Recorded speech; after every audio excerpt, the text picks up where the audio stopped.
Assalamualaikum warahmatullahi wabarakatuh.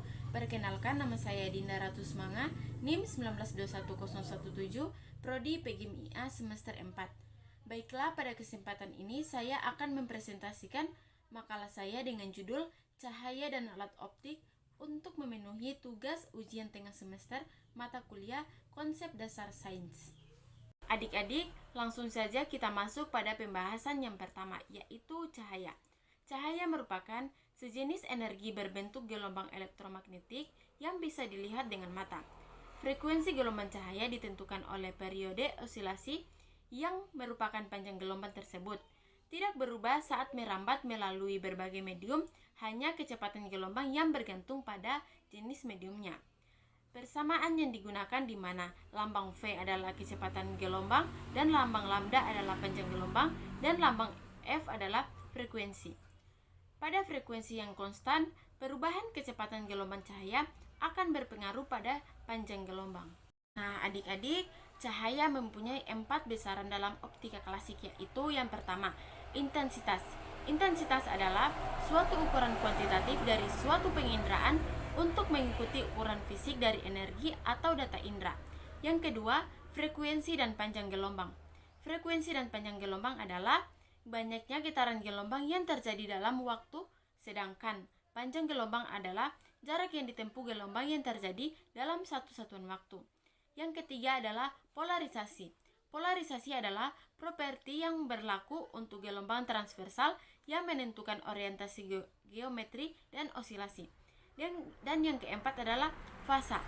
Fasa adalah sejumlah zat yang homogen baik secara kimia maupun fisika, atau dapat juga dikatakan bahwa sebuah sistem yang homogen adalah suatu. Adapun beberapa sifat-sifat cahaya, yaitu yang pertama, dapat dilihat oleh mata, memiliki arah rambat yang tegak lurus, arah getar atau transversal. Yang ketiga, merambat menurut garis lurus. Yang keempat, memiliki energi. Yang kelima, dipancarkan dalam bentuk radiasi. Dan yang terakhir, dapat mengalami pembiasan, intervensi, difraksi atau lenturan, dan polarisasi. Interferensi cahaya. Interferensi cahaya adalah penjumlahan superposisi dua gelombang cahaya atau lebih yang dapat menimbulkan terbentuknya gelombang lain. Interferensi cahaya pada celah ganda terjadi karena adanya beda fase cahaya dari cahaya yang melalui celah tersebut. Selanjutnya, difraksi. Difraksi merupakan fenomena gelombang yang terjadi sebagai respon gelombang terhadap halangan yang berada pada arah rambatnya.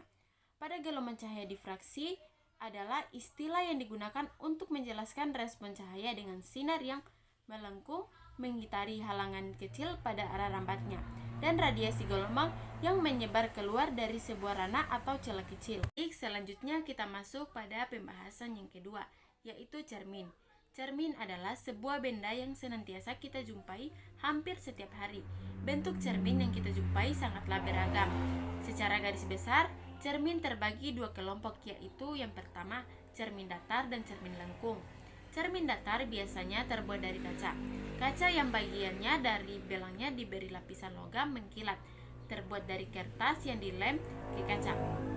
Nah, adik-adik, selanjutnya ada pun beberapa sifat-sifat cermin datar, yaitu yang pertama, bayangannya maya. Yang kedua, bayangannya sama tegak. Yang ketiga, bayangannya sama besar dan bendanya.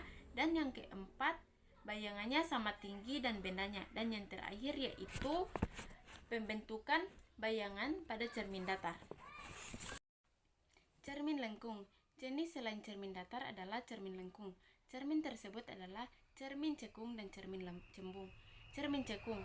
Cermin cekung memiliki permukaan pemantul yang bentuknya melengkung atau membentuk cekungan. Sifat cermin cekung yaitu bersifat mengumpulkan sinar pantul atau konvergen. Yang kedua, cermin cembung. Jika cermin cekung merupakan bagian dari sebuah bola, maka bentuk cermin cembung adalah bagian luar bola. Sifat cermin cembung yaitu bersifat divergen atau menyebar cahaya. Jika sinar datang sejajar, sumbu utama mengenai cermin cembung, sinar akan dipantulkan menyebar. Selanjutnya, pembahasan yang ketiga yaitu lensa. Lensa adalah Benda bening yang dibatasi oleh dua permukaan biasanya dibentuk dari sepotong gelas yang dibentuk. Lensa atau kanta berfungsi untuk mengumpulkan atau menyebarkan cahaya. Nah, adapun beberapa jenis-jenis lensa yaitu yang pertama, lensa cekung atau konkav atau lensa negatif. Yang kedua, lensa cembung atau konveks atau lensa positif. Dan yang ketiga yaitu adik, berdasarkan bentuknya, dilihat dari bentuk permukaannya, lensa dibedakan menjadi 6 yaitu yang pertama, lensa cembung rangkap atau bikonveks. Dan yang kedua, lensa cembung datar atau plan konveks. Yang ketiga, lensa cembung cekung atau konkav atau konveks. Yang keempat, lensa cekung rangkap atau bikonkav. Yang kelima, lensa cekung datar atau plan konkav. Dan yang terakhir yaitu lensa cekung cembung atau konveks konkav. Nah, lensa cembung atau konveks atau positif yaitu lensa cembung memiliki ciri lebih tebal di tengah-tengahnya daripada di pinggirnya. Nah, dari keenam bentuk lensa yang termasuk kategori lensa cembung positif adalah bikonveks, plan konveks atau dan konkav konveks. Selanjutnya adalah lensa cekung. Lensa cekung adalah lensa yang bagian tengahnya dibentuk lebih tipis dari bagian tepinya. Beberapa bentuk lensa yang termasuk lensa cekung atau negatif adalah bikonkav, plan konkav, konveks atau konkav. Nah, selanjutnya yang terakhir yaitu lensa gabungan. Lensa gabungan adalah sistem dua lensa atau lebih yang digabung dengan sumbu utama berimpit dan jarak antar lensa dianggap sama dengan 0 pada lensa gabungan berlaku hubungan. Adik-adik, selanjutnya pembesaran bayangan lensa. Pembesaran bayangan lensa yaitu persamaan untuk menentukan pembesaran bayangan untuk lensa dengan persamaan untuk cermin lengkung, yakni pembesaran lensa tipis dengan S adalah jarak benda, S pangkat adalah jarak bayangan, H adalah tinggi benda, H pangkat adalah tinggi bayangan. Nah, selanjutnya kekuatan lensa. Kekuatan lensa berkaitan dengan sifat konvergen atau menyebarkan sinar suatu lensa. Untuk lensa positif, semakin kecil jarak fokus semakin kuat kemampuan lensa itu untuk mengumpulkan berkas sinar. Untuk lensa negatif, kemampuan lensa untuk menyebarkan berkas sinar oleh karenanya kuat lensa didefinisikan sebagai kebalikan dari jarak fokus. Baiklah adik-adik, itulah sedikit penjelasan dari Ibu mengenai topik cahaya dan alat optik. Ibu harap kalian bisa memahami penjelasan dari Ibu. Nah adik-adik, cukup sekian pembelajaran kita hari ini. Semoga apa yang kita pelajari bisa dicatat sebagai amal baik dalam menuntut ilmu.